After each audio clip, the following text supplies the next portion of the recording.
Test 2. This is the IELTS Listening Test. You will hear a number of different recordings, and you will have to answer questions on what you hear. There will be time for you to read the instructions and questions, and you will have a chance to check your work. All the recordings will be played once only. The test is in 4 parts.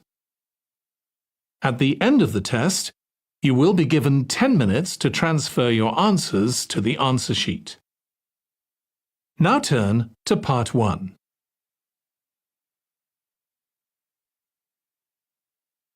Part 1. You will hear a woman calling a tourist information office to ask about a festival. First, you have some time to look at questions 1 to 4.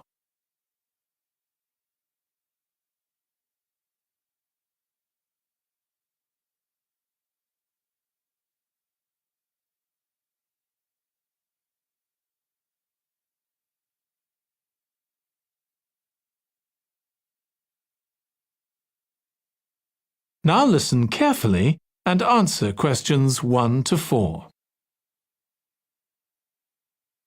Good morning. You're through to the Tourist Information Office. Tim speaking. How can I help you? Oh, hello. Could you give me some information about next month's festival, please? My family and I will be staying in the town that week. Of course. Well, it starts with a concert on the afternoon of the 17th. Oh, I heard about that. The orchestra and singers come from the USA, don't they? They're from Canada. They're very popular over there. They're going to perform a number of well-known pieces that will appeal to children as well as adults. That sounds good. My whole family are interested in music. The next day, the 18th, there's a performance by a ballet company called Eustatis. Sorry? The name is spelled Eustatis. They appeared in last year's festival and went down very well. Again, their programme is designed for all ages. Good. I expect we'll go to that.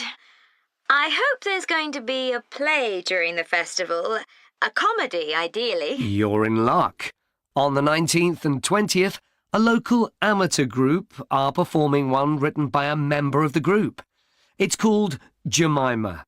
That'll be on in the town hall. They've already performed it 2 or 3 times. I haven't seen it myself, but the review in the local paper was very good. And is it suitable for children? Yes. In fact, it's aimed more at children than at adults.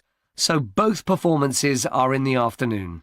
And what about dance? Will there be any performances? Yes, also on the 20th, but in the evening. A professional company is putting on a show of modern pieces with electronic music by young composers. Uh-huh. The show is about how people communicate, or fail to communicate with each other, so it's got the rather strange name, chat. I suppose that's because that's something we do both face-to-face and online. That's right. Before you hear the rest of the conversation, you have some time to look at questions 5 to 10.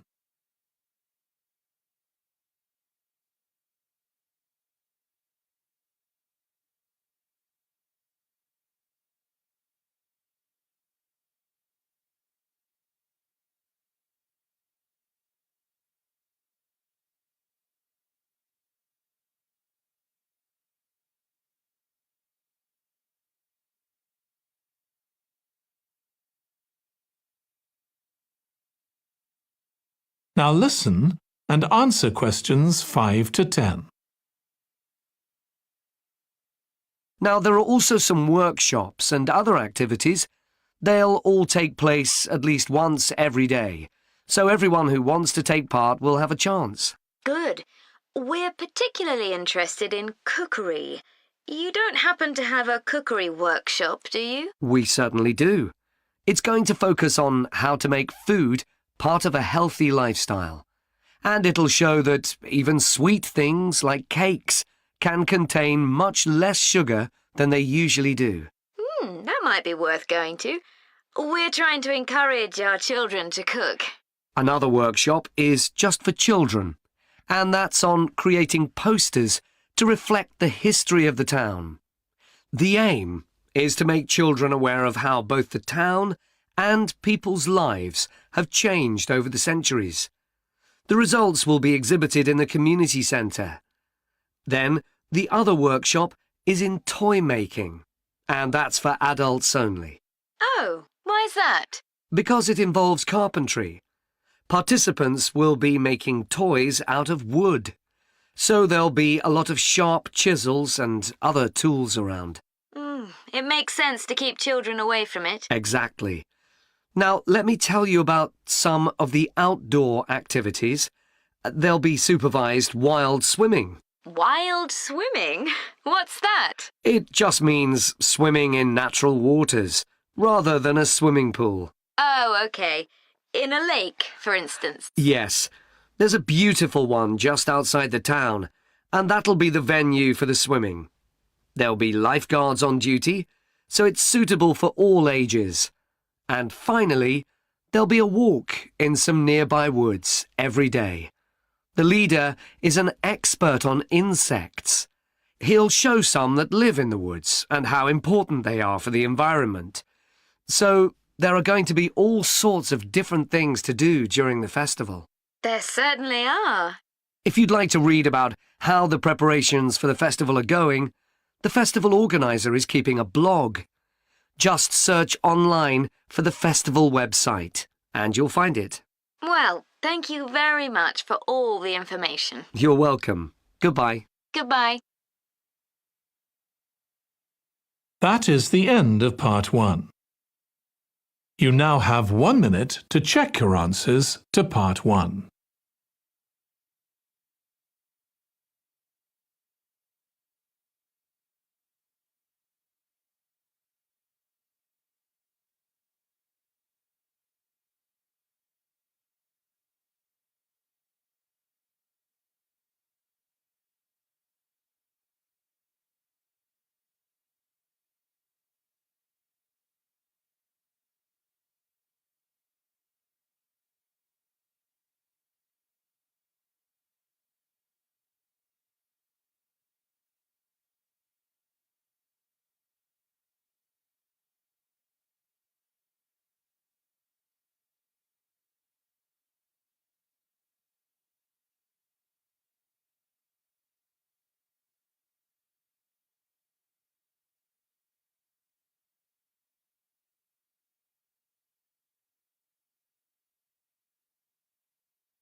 Part 2. You will hear part of a talk to a gardening club about a local park. First, you have some time to look at questions 11 to 14.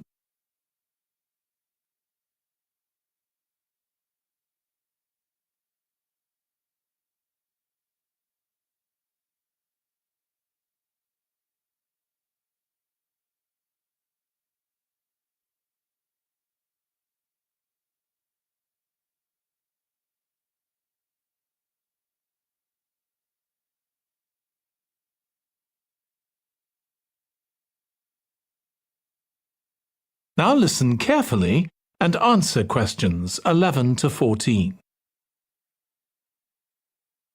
I'm very pleased to welcome this evening's guest speaker, Mark Logan, who's going to tell us about the recent transformation of Minster Park.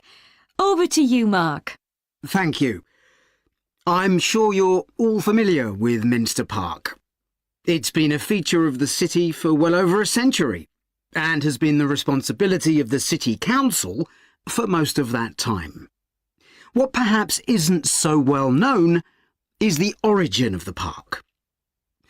Unlike many public parks that started in private ownership, as the garden of a large house, for instance, Minster was some wasteland, which people living nearby started planting with flowers in 1892.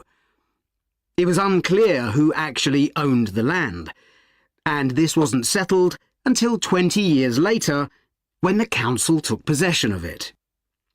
You may have noticed the statue near one of the entrances. It's of Diane Gosforth, who played a key role in the history of the park.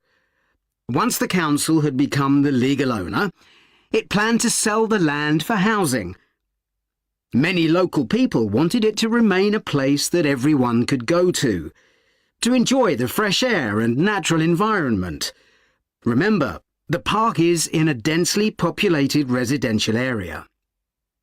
Diane Gosforth was one of those people, and she organised petitions and demonstrations, which eventually made the council change its mind about the future of the land. Soon after this, the First World War broke out in 1914, and most of the park was dug up and planted with vegetables, which were sold locally. At one stage, the army considered taking it over for troop exercises and got as far as contacting the city council, then decided the park was too small to be of use. There were occasional public meetings during the war in an area that had been retained as grass. After the war, the park was turned back more or less to how it had been before 1914 and continued almost unchanged until recently. Plans for transforming it were drawn up at various times, most recently in 2013, though they were revised in 2015 before any work had started. The changes finally got going in 2016 and were finished on schedule last year. Before you hear the rest of the talk, you have some time to look at questions 15 to 20.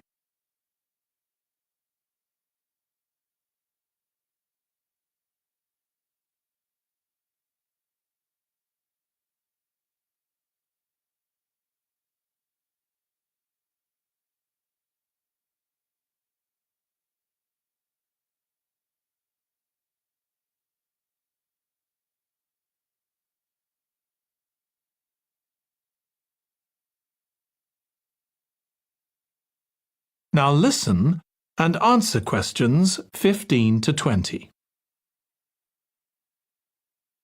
OK, let me tell you about some of the changes that have been made and some things that have been retained. If you look at this map, you'll see the familiar outline of the park, with the river forming the northern boundary, and a gate in each of the other 3 walls. The statue of Diane Gosforth has been moved. It used to be close to the south gate, but it's now immediately to the north of the lily pond, almost in the centre of the park, which makes it much more visible. There's a new area of wooden sculptures, which are on the riverbank, where the path from the east gate makes a sharp bend. There are 2 areas that are particularly intended for children. The playground has been enlarged and improved, and that's between the river and the path that leads from the pond to the river. Then there's a new maze, a circular series of paths separated by low hedges. That's near the west gate. You go north from there towards the river and then turn left to reach it. There have been tennis courts in the park for many years, and they've been doubled, from 4 to 8. They're still in the southwest corner of the park, where there's a right-angle bend in the path. Something else I'd like to mention is the new fitness area. This is right next to the lily pond on the same side as the west gate. Now, as you're all gardeners, I'm sure you'll like to hear about the plants that have been chosen for the park. That is the end of part 2. You now have 30 seconds to check your answers to part 2.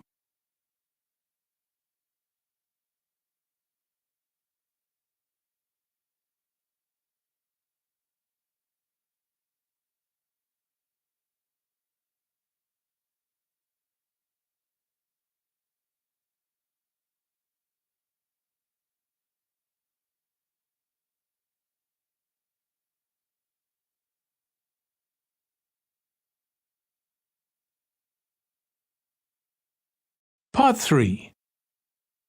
You will hear two students of English called Kathy and Graham planning a display on 19th century British life and literature for a university event. First, you have some time to look at questions 21 to 24.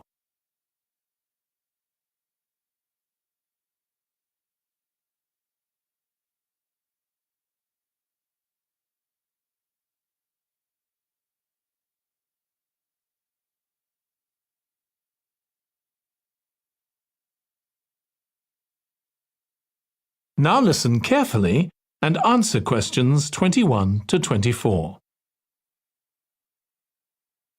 OK, Graham, so let's check we both know what we're supposed to be doing. OK. So, for the university's open day, we have to plan a display on British life and literature in the mid-19th century. That's right. But we'll have some people to help us find the materials and set it up, remember? For the moment, we just need to plan it. Good. So, have you gathered who's expected to come and see the display? Is it for the people studying English or students from other departments? I'm not clear about it. Nor me. That was how it used to be, but it didn't attract many people, so this year it's going to be part of an open day to raise the university's profile. It'll be publicised in the city to encourage people to come and find out something of what goes on here. And it's included in the information that's sent to people who are considering applying to study here next year. Presumably, some current students and lecturers will come? I would imagine so. But we've been told to concentrate on the other categories of people. Right. We don't have to cover the whole range of 19th century literature, do we? No, it's entirely up to us. I suggest just using Charles Dickens. That's a good idea. Most people have heard of him and have probably read some of his novels or seen films based on them. So that's a good lead-in to life in his time. Exactly. And his novels show the awful conditions that most people had to live in, don't they? He wanted to shock people into doing something about it. Did he do any campaigning other than writing? Yes, he campaigned for education and other social reforms and gave talks. But I'm inclined to ignore that and focus on the novels. Yes, I agree.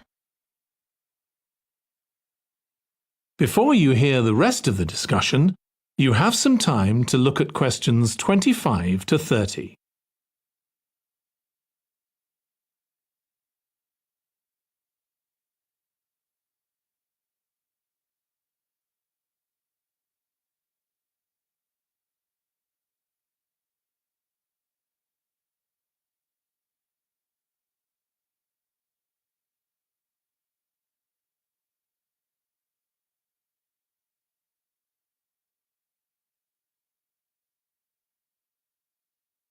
Now listen and answer questions 25 to 30.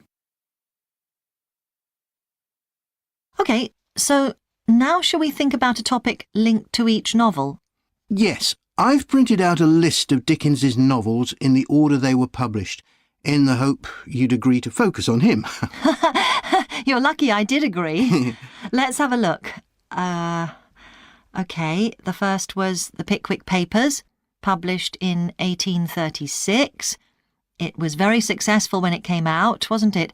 And was adapted for the theatre straight away. There's an interesting point, though, that there's a character who keeps falling asleep, and that medical condition was named after the book, Pickwickian syndrome. Oh, so why don't we use that as the topic and include some quotations from the novel? Right. Next is Oliver Twist. Mm-hmm. There's a lot in the novel about poverty, but maybe something less obvious. Well, Oliver is taught how to steal, isn't he?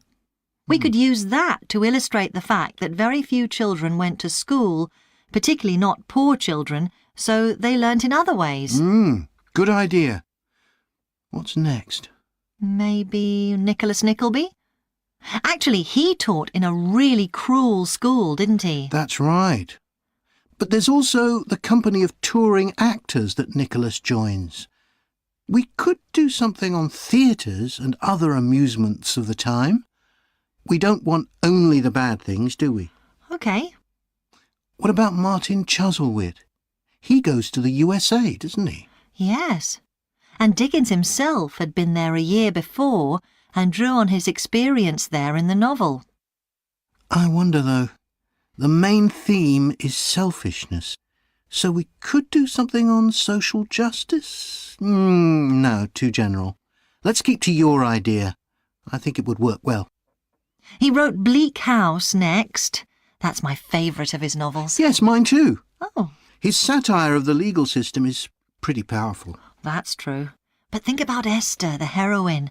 As a child, she lives with someone she doesn't know is her aunt, who treats her very badly. Then she's very happy living with her guardian, and he puts her in charge of the household. And at the end, she gets married, and her guardian gives her and her husband a house, where, of course, they're very happy. Yes, I like that. What shall we take next? Little Dorrit?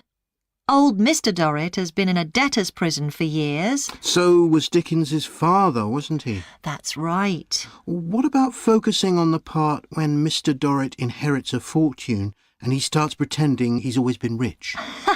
Good idea. OK.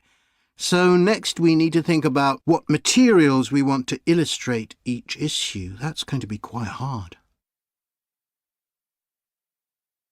That is the end of Part 3. You now have 30 seconds to check your answers to Part 3.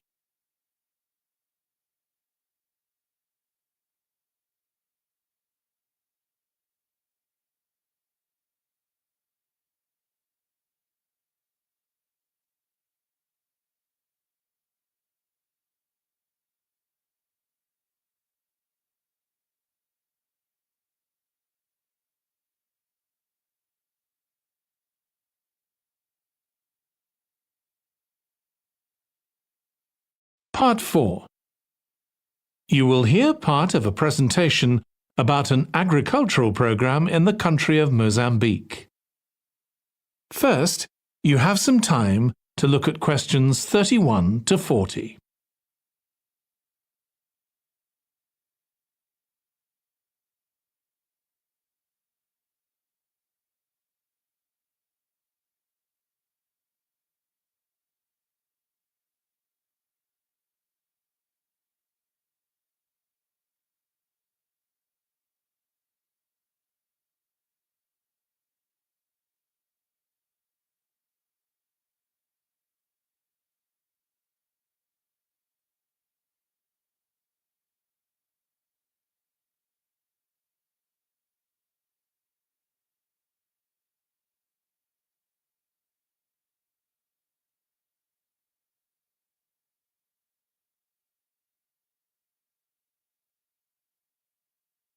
Now listen carefully and answer questions 31 to 40.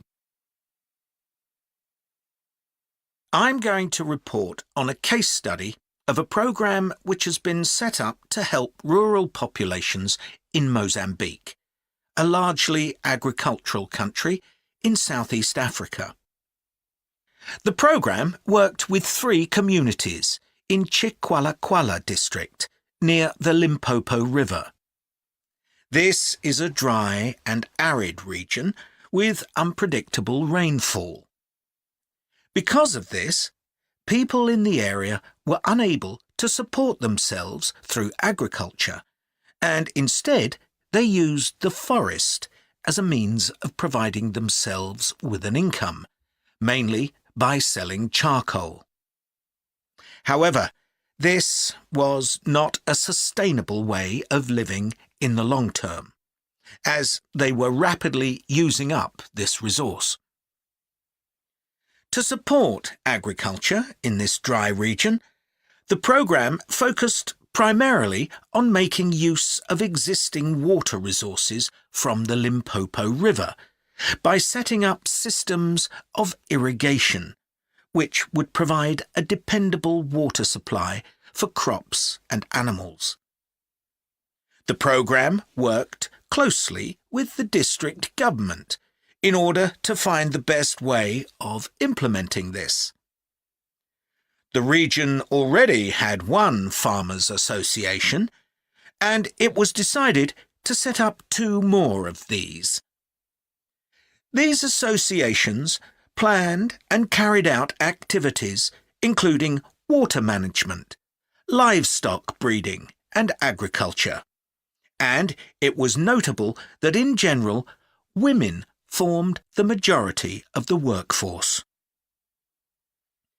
It was decided that in order to keep the crops safe from animals, both wild and domestic, special areas should be fenced off where the crops could be grown. The community was responsible for creating these fences, but the programme provided the necessary wire for making them. Once the area had been fenced off, it could be cultivated.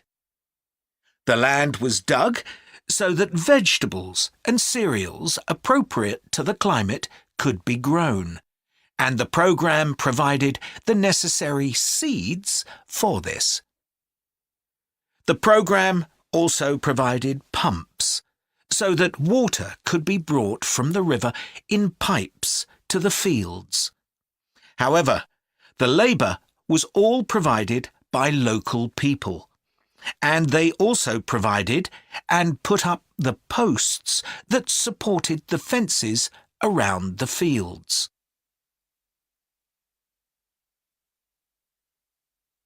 Once the programme had been set up, its development was monitored carefully. The farmers were able to grow enough produce not just for their own needs, but also to sell.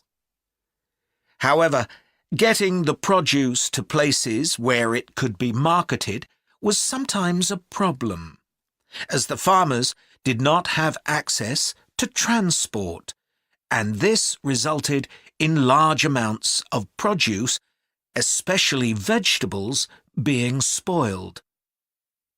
This problem was discussed with the farmers' associations, and it was decided that in order to prevent food from being spoiled, the farmers needed to learn techniques for its preservation. There was also an additional initiative that had not been originally planned, but which became a central feature of the programme. This was when farmers started to dig holes for tanks in the fenced-off areas and to fill these with water and use them for breeding fish, an important source of protein. After a time, another suggestion was made by local people which hadn't been part of the programme's original proposal, but which was also adopted later on. They decided to try setting up colonies of bees, which would provide honey both for their own consumption and to sell. So, what lessons can be learned from this programme? First of all, it tells us that in dry, arid regions, if there is access to a reliable source of water, there is great potential for the development of agriculture. In Chiqualaquala, there was a marked improvement in agricultural production, which improved food security and benefited local people by providing them with both food and income. However, it's important to set realistic timelines for each phase of the programme, especially for its design, as mistakes made at this stage may be hard to correct later on. The programme demonstrates that sustainable development is possible in areas where there is. That is the end of Part 4. You now have 1 minute to check your answers to Part 4.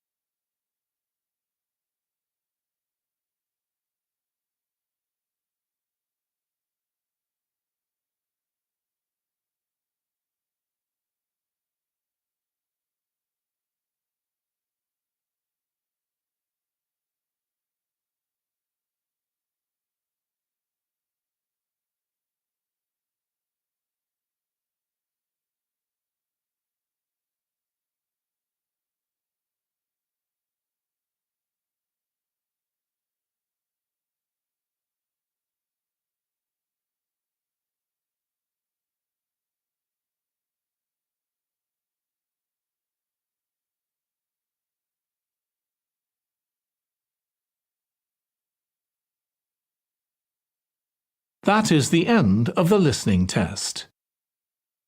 In the IELTS test, you would now have 10 minutes to transfer your answers to the answer sheet.